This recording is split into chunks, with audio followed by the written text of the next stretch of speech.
pension gamble. According to Frontline's new investigative documentary, America is in the midst of a pension crisis.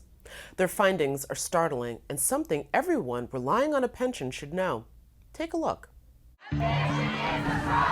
They're paying into a pension that the state promised is going to be there. They have effectively raided pension funds. The bill will come due. Many pension funds take on more risk. They're trying to gamble their way out of the problem. Get the New York money managers out of my pension! This is a crisis of epic proportion. So, who is responsible for the crisis? What is at stake for the country's teachers, police, firefighters, and other public employees? And are you one of them? Here with the answer is Frontline reporter Martin Smith. Martin, welcome to the program. Thank you, Jenna. This is a sobering documentary, to say the least. This is not a new problem. This has been growing for some time, but it's at a crisis proportion in that you've got something close to half of the states that have their pensions funded. Those are the promises that they're making to these state workers at 70% or below. Some of them are in very bad shape. There's one in Kentucky, one pension fund in Kentucky that's only 13% funded. They see it insolvent in 3 years or thereabouts. This problem grew enormously in the last 20 years. You had very hot markets and up until the dot-com crash. Then that happened, and then following that, the Great Recession. And at the same time, the governors and the legislators in these states were underfunding the pension to pay for other bills because they didn't want to raise taxes.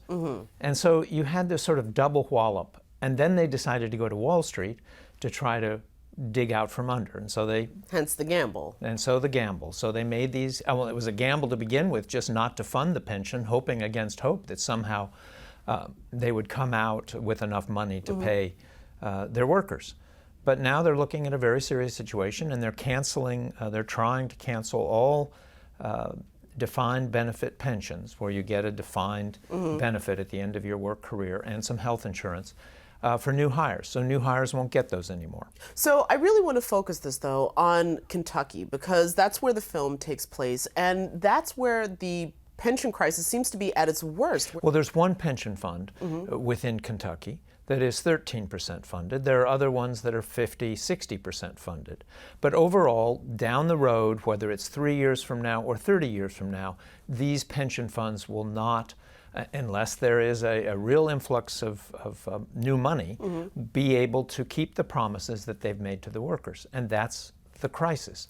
So already, they are stepping back and not offering defined benefit pensions to new hires. And taking a little bit of the benefits for current employees away from them. So they're trying to deal with this, but the state workers, teachers especially, have been out en masse saying, look, you made a promise. I took this job because I like teaching, but I know I'm not going to get a great salary. I'm not going to get rich doing this. As a teacher, I don't get Social Security, because that's the law in Kentucky. And I did it because I was guaranteed a pension. So don't mess around with my pension. Now, to be fair, current employees are still getting their pensions. There's nobody legislating that away right now. But the goalposts are being moved a little bit at a time. And so there's a great amount of fear.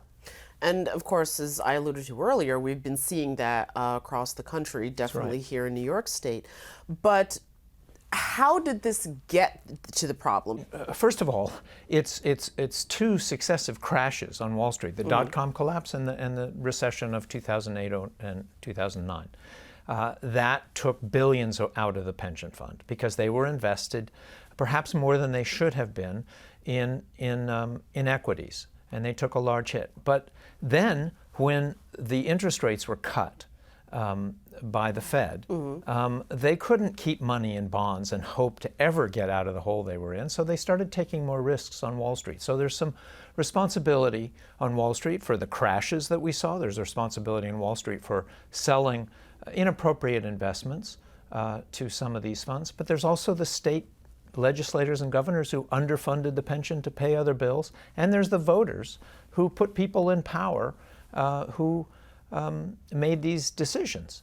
Now, what the teachers are chanting on the steps of the state capitol is a pension is a promise, but also we will remember in November. If you put people into power who say that they're going to either not raise taxes or cut taxes, doesn't that put something as important as a state pension fund at risk? No question about it.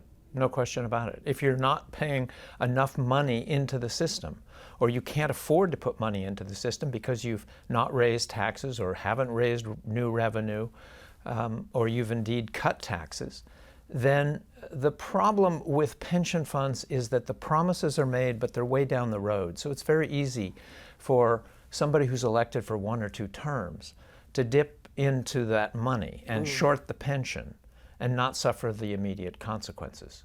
So this is going to land on people down the road, on governors down the road. People have to be thinking ahead. It's like with Social Security. The difference is that in states have to balance their budgets. They can't sell debt to China. They can't run up huge deficits such as the federal government. And so individual taxpayers are either going to have to pay up more, or the federal government, and that means all of us, is going to have to come in and bail out some of these pension funds. How is what's happening in Kentucky, how is this also New York's problem? Because you say that very clear at the top of the film, that this isn't isolated to just one state. This is actually a problem for everyone to be concerned about.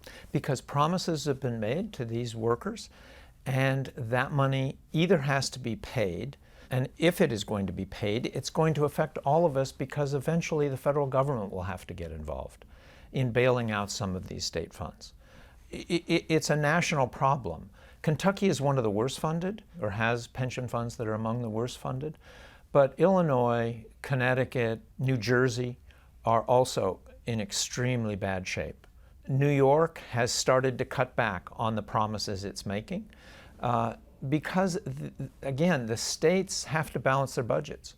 And if they don't, if they fail, if they default, then the federal government gets involved, and then we're all paying in some way, shape, or form. Already in Kentucky, Moody's has downgraded their debt, which makes it harder for them to attract business, which makes it harder for them to have new revenue coming in. So you get into these death spirals, in a sense, where the conditions get harder and harder for them to get out of. And again, they can't manufacture, they can't print money like Washington can. So what are they going to do?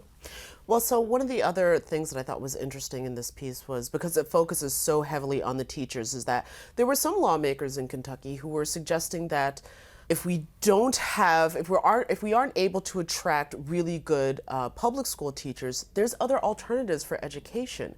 And we're seeing some other states really start to embrace that with charter schools, or putting more, perhaps not funding, but help towards parents paying for parochial schools, etc.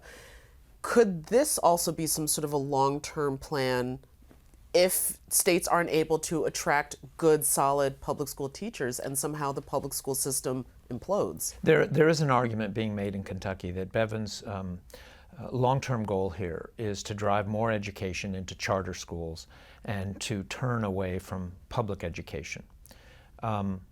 You have to decide what you think about that. I mean, that's a whole other program where we could talk about charter schools and their viability and who gets hurt and who benefits. Is there any indication that there's actual movement behind this, that there are people who are running for office on this issue? You can't avoid it being a political issue in Kentucky.